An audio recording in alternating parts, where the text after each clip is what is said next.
जय गुरु जी। संगत जी, गुरु जी की कृपा, गुरु जी के आशीर्वाद से आज का जो सत्संग हम आपके साथ शेयर कर रहे हैं, रेनू आंटी का सत्संग है। बहुत प्यारा सत्संग है, ब्लेसिंगफुल सत्संग है। तो मेरी विनती है सभी गुरु परिवार से कि आप सत्संग को अंत तक सुने, ध्यान से सुने, पूरा सुने। गुरु की कृपा, गुरु के आशीर्वाद से आज हम सभी बड़े भाग्यशाली हैं कि हमें घर बैठे गुरु जी की ब्लेसिंग्स प्राप्त हो रही है। तो इसीलिए सारी संगत जी से हाथ जोड़ के मेरी विनती है कि आप बिना स्किप किए सत्संग को बड़ी श्रद्धा भाव से अंत तक ध्यान से सुनिएगा। बिना स्किप किए जब हम सत्संग को अंत तक सुनते हैं, ध्यान से सुनते हैं, तो गुरुजी महाराज हमें अपनी अनेकों ब्लेसिंग्स देते हैं। गुरुजी महाराज के सत्संग के माध्यम से हमारे बहुत सारे दुख दर्द परेशानियां दूर होती हैं और गुरुजी की अनंत ब्लेसिंग्स प्राप्त होती है। तो फिर साथ संगत जी, हमें गुरुजी की ब्लेसिंग्स लेने के लिए सत्संग को ध्यान से सुनना है। और अगर आप भी अपने सत्संग अनुभव शेयर करना चाहते हैं तो हिंदी में साफ राइटिंग में आप अपना सत्संग लिख कर हमारी जीमेल आईडी पर सेंड कर सकते हैं, ताकि आपके द्वारा सुनाए गए सत्संग से जो भी गुरुजी महाराज की नई जुड़ने वाली संगत होगी उन्हें गुरुजी के कल्याण, महिमा, अनुभव के बारे में ज़्यादा से ज़्यादा पता चलेगा। सत्संग आपको पसंद आता है तो आप इसको लाइक कीजिए, चैनल को सब्सक्राइब कीजिए, वीडियो को ज़्यादा से ज़्यादा संगत में शेयर कीजिए और बेल आइकन दबाना बिल्कुल नहीं भूलिएगा। जब भी कोई लेटेस्ट सत्संग आएगा उसका नोटिफिकेशन आपके पास आएगा। तो चलिए संगत जी, चलते हैं गुरुजी महाराज के सत्संग की ओर। सत्संग शुरू करने से पहले करते हैं गुरुजी का मंत्र जाप। ओम नमः शिवाय, शिव जी सदा सहाय। ओम नमः शिवाय, गुरु जी सदा सहाय। जय गुरु जी। संगत जी, मेरा नाम रेनू है और ये मेरा शुक्राना सत्संग है। सबसे पहले मैं गुरु जी का अनंतम शुक्राना करती हूँ कि उनकी असीम कृपा हुई और मैं आज अपना सत्संग शेयर कर पा रही हूँ। संगत जी, मेरी जर्नी गुरु जी के साथ 2013 में शुरू हुई। मेरे को गुरुजी के बारे में मेरे बेटे के एक फ्रेंड हैं, उन्होंने बताया था। संगत जी, मेरा बेटा और उसका जो फ्रेंड था वो एक ही कंपनी में जॉब करते थे। किसी कारणवश संगत जी उसकी नौकरी चली गई थी और उसके बाद संगत जी वो लोग बहुत परेशान रहे। मेरा बच्चा, उसका फ्रेंड बहुत डिस्टर्ब थे। जो उसका फ्रेंड था संगत जी, उसकी फैमिली में कोई नहीं था। उसके मम्मी पापा बहुत टाइम पहले एक्सपायर हो गए थे, तो नाना नानी ने ही उसे पाला पोसा था। तो मैं हमेशा कोशिश करती थी कि उसे मैं अपने बेटे जैसा प्यार दूं। संगत जी देखिए, माँ तो नहीं बन पाऊंगी लेकिन कोशिश यही रहती थी कि अपने बच्चे जैसा उसे प्यार दूं और वो मैं पूरी कोशिश करती थी देने की।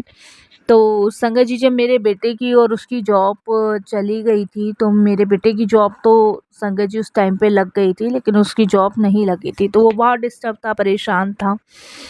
तो संगत जी, उसको किसी ने गुरुजी के बारे में बताया था, तो वो गुरुजी के दरबार उस समय जाया करता था। तो उसने भी 1-2 बार मेरे सामने जिक्र किया था गुरुजी का, बट संगत जी बस वही था कि शायद गुरुजी का बुलावा नहीं था और ये भी कह लीजिए कि जाना नहीं हुआ था, तो जा नहीं पाए थे।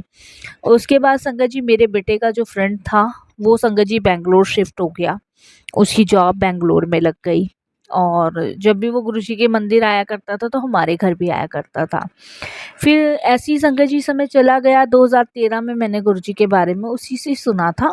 ऐसी इस समय चला गया, शायद बुलावा नहीं आया था और उस टाइम हम गुरुजी से नहीं जुड़ पाए थे। उसके बाद संगत जी कुछ टाइम तक ऐसे ही चलता रहा और कुछ टाइम बाद संगत जी, मेरे बेटे की भी जॉब एकदम से किसी कारणवश छूटी और फिर उसको कहीं जॉब नहीं मिली। ये बात संगत जी 2017 की है। 17 में संगत जी उसकी एक बार फिर जॉब गई, फिर वो थोड़ा सा टेंशन में परेशान रहा और मैंने कहा कोई बात नहीं, फिक्र मत कर, लग जाएगी। उस समय उसका फ्रेंड बेंगलोर में था। तो मेरा बेटा कहता था कि मैं विजय के पास चला जाऊंगा बेंगलोर। तो मैं अक्सर कहती थी बेटा बेंगलोर तो चले जाओगे, फिर मैं किसके सहारे रहूँगी? एक तू और मैं ही तो हैं, फिर किसके सहारे मैं जीऊँगी, किसके सहारे रहूँगी? तो संगत जी, मैंने उसे बेंगलोर जाने के लिए मना किया। तो उसके बाद संगत जी लॉकडाउन लग गया। उस टाइम भी उसकी नौकरी नहीं थी। बड़ा उसने ट्राई किया, अप्लाई किया, नहीं लग रही थी। मैंने कुछ पंडितों को दिखाया था बट सबका यही कहना था कि बहुत जल्दी इसकी नौकरी लगेगी। कुछ उपाय भी बताए, बेटा व्रत भी रखता था उस टाइम पे, कुछ नहीं हुआ। 2000 संगत जी 22 में मेरे बेटे ने मुझे कहा कि मम्मी कहीं नौकरी तो नहीं मिल रही है? तो ज़ोमैटो में जगह खाली है, कहो तो मैं उसमें कर लूँ। तो मैंने कहा चलो जब तक जॉब नहीं मिल रही है तो छोटा काम भी कोई छोटा नहीं होता है, बड़ा ही माना जाता है, काम कभी छोटा बड़ा नहीं होता है और पैसे तो उसमें भी मिलने हैं। तो संगत जी मेरा बेटा ज़ोमैटो में लगा 15,000 में, उसको 15,000 मिल रहे थे। तो संगत जी कभी कभी लेट और कभी कभी जल्दी उसका हो जाता था, कभी डिलीवरी उसकी जल्दी ख़त्म हो जाती थी, कभी लेट होती थी।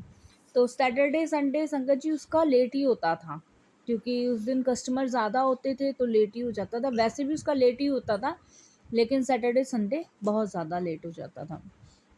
तो मेरे को हमेशा चिंता यही सताती रहती थी, क्योंकि संगत जी बाइक बहुत तेज़ चलाता था, बहुत तेज़ बाइक वो चलाता था।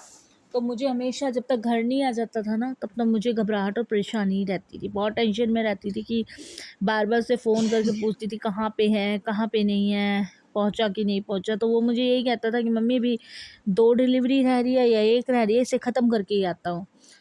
तो संगत जी बस वही कहते हैं ना कि होनी होती है तो वही हो ही जाती है, आप चाहे कितना भी कोशिश कर लीजिए। और ये कहते हैं संगत जी कि अगर जीवन में दुख आ रहा है और दुख आने के बाद आपको ईश्वर की प्राप्ति हो रही है ना, तो वो सबसे ज़्यादा सर्वश्रेष्ठ समय है और सबसे ज़्यादा सर्वश्रेष्ठ दुख कहलाया जाता है, मेरी नज़रों में मानना है। तो संगत जी शनिवार का ही दिन था, मुझे याद है। बेटा संगत जी ज़ोमैटो का ऑर्डर लेके ही गया हुआ था और अचानक से संगत जी बारिश बहुत तेज़ थी और मैंने उसको फ़ोन भी किया था 7:30 के आसपास कि कब तक आओगे। तो उसने मुझे बोला था कि आज थोड़ा लेट हो जाऊँगा क्योंकि ऑर्डर ज़्यादा है। तो मैंने कहा ठीक है। तो संगत जी फिर भी मैं बीच बीच में फ़ोन कर रही थी, मैं बोल रही थी कि आंधी तूफान आ रहा है, आराम से जाना, आराम से डिलीवरी करना। एक तो वही है, माँ को टेंशन तो हो जाती है, पर कहते हैं ना संगत जी जो होनी होती है वो होती होती है। संगत जी बस 11 साढ़े 11 के आसपास मेरे फ़ोन पे फ़ोन आया और मुझे पता चला कि ऐसे बेटा जो है मेरा हॉस्पिटल में आईसीयू में है। मेरे पैरों तले ज़मीन खिसकी और संगत जी मैं तुरंत भागी गई हॉस्पिटल। अकेली थी उस समय, पड़ोसी 1-2 साथ में थे। हॉस्पिटल गई तो वहाँ पे संगत जी पता चला कि बेटा आईसीयू में एडमिट है और मैं डॉक्टर से कहने लगी कि आप बस इसको बचा लीजिए। कहते हैं कि वहाँ पे एक ट्रक ने संगत जी टक्कर मार दी थी और गाड़ी उसकी स्लिप हो गई, जिसकी वजह से उसको चोट गहरी आई और एडमिट करना पड़ा।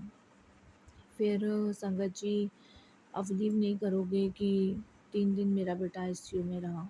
मैंने जब तक संगत जी बैंगलोर में उसके दोस्त को फ़ोन करके नहीं बताया था, उसका फ़ोन भी मेरे पास आया था, वो पूछ रहा था कि अर्जुन फ़ोन नहीं उठा रहा है, लेकिन मैं कोई ना कोई बहाना मार देती थी क्योंकि मैं परेशान नहीं देखना चाहती थी उसे। फिर संगत जी मैं कभी भगवान से प्रार्थना करती, कभी संगत जी डॉक्टर के सामने हाथ जोड़ती और संगत जी मैं एकदम मूर्ति बन चुकी थी कि बस भगवान मेरे बच्चे को सही कर दो। संगत जी डॉक्टर ने कहा कि हम पूरी कोशिश कर रहे हैं इसे बचाने की, पर हालत नाजुक है। कुछ समझ नहीं आ रहा था कि क्या करूँ क्या नहीं करूँ। संगत जी उसके बाद इसके दोस्त को, मैंने अर्जुन के दोस्त को बताया कि ऐसे बात है। वो तुरंत बैंगलोर से संगत जी सीधे हॉस्पिटल पहुंचा, अयोध्या हॉस्पिटल।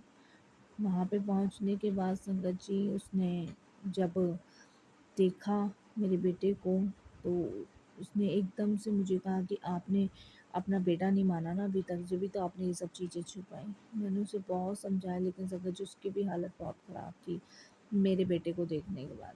उसने मुझे कहा कि मैं बस अभी आता हूँ। संगत जी वो सीधे गुरुजी के बड़े मंदिर गया, वहाँ से जल प्रसाद लेकर आया, लंगर प्रसाद लेके आया, बोला कि आप इसको ये पिला दो। संगत जी आईसीयू में जाने का टाइम था 5 से 6 बजे के बीच का। संगत जी 5 से 6 बजे के बीच में वो और मैं दोनों संगत जी आईसीयू में गए और हमने अपने बेटे के मुख में एक वो डाला ढक्कन गुरुजी के जल प्रसाद का। संगत जी हमने भले ही उसके मुख में गुरुजी का जल प्रसाद डाला, कुछ देर के लिए वो होश में आया, वापस से संगत जी वो अपनी मूर्छित अवस्था में चला गया। ये समझ लीजिए कि उसके दोस्त ने गुरुजी से उस समय इतनी अरदासें लगाई, इतनी संगत जी प्रार्थनाएं करी, मंत्र जाप करे, लेकिन आप विश्वास नहीं करोगे कि आज अगर मेरा बेटा ठीक ठाक है, जीवित है, तो वो सिर्फ उसकी वजह से। मैं गुरुजी से संगत जी उस समय कनेक्ट नहीं थी, मैंने सुना था लेकिन मैंने अपनी आँखों के आगे चमत्कार देखा जब वो चीज़ मैंने देखी, जब डॉक्टरों ने मुझे बोल दिया था कि हम कोशिश कर रहे हैं लेकिन है नहीं कुछ भी आपके बच्चे में। लेकिन वही डॉक्टर के मुख से जब ये निकला ना कि अब बेटा आपका खतरे से बाहर है, चिंता मत कीजिए। तब संगत जी कहीं जाके हमें रियलाइज़ हुआ कि ये सब गुरुजी ने करा है। मेरे उस बेटे ने, जो मेरा दूसरा बेटा है, जिसे मैं, संगत जी, ये समझ लीजिए माँ की जैसे ही प्यार देती थी, लेकिन उसने सही मायने में अपने बेटे होने का फ़र्ज़ निभाया। संगत जी, उसने गुरुजी का पॉकेट स्वरूप उसके तकिए के नीचे रखना, रात-रात को संगत जी वो अमृत वेला करता था, प्रार्थनाएँ करता था। कितने दिन वो बैंगलोर नहीं गया संगत जी, महीने भर। मेरा बच्चा संगत जी 10 दिन के अंदर हॉस्पिटल से घर आया, सिर्फ़ उसकी वजह से। हॉस्पिटल जाने से पहले वो गुरुजी के दरबार उसको लेके गया, मैं भी गई। मैंने संगत जी वहाँ हाथ जोड़ के ही कहा कि गुरुजी मेरे दोनों बच्चों को सलामत रखना। मैं अभी तक आपसे जुड़ी नहीं हूँ, मैं जानती भी नहीं हूँ, बस मैंने आपके बारे में सुना है, मुझे नहीं पता, लेकिन बस आप मेरे इन दोनों बच्चों को सँभाल के रखना। उस दिन का दिन है संगत जी, आज का दिन है। मेरे दोनों बच्चे गुरुजी की मेहर से बहुत खुश हैं।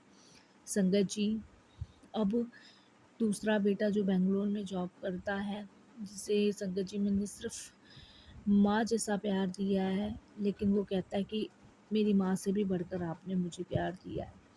संगत जी, गुरुजी की कृपा से अभी 2024 में उसकी शादी हुई है। उसकी बहू भी संगत जी इतनी अच्छी है कि शायद एक बेटी प्यार करे जितना प्यार वो करती है। तो शुक्राना गुरुजी, बस मेरा ऐसा ही हँसता-खेलता परिवार बनाए रखना, बस यही आपसे अरदास है संगत जी और गुरुजी महाराज से। शुक्राना।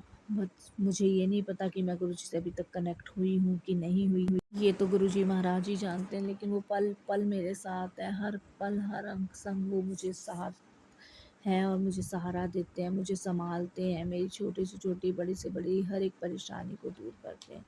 शुक्राना गुरुजी। ओम नमः शिवाय, शिव जी सदा सहाय। ओम नमः शिवाय, गुरुजी सदा सहाय। जय गुरुजी, शुक्राना गुरुजी। अनंतम अनंतम शुक्राना गुरुजी। जय गुरुजी।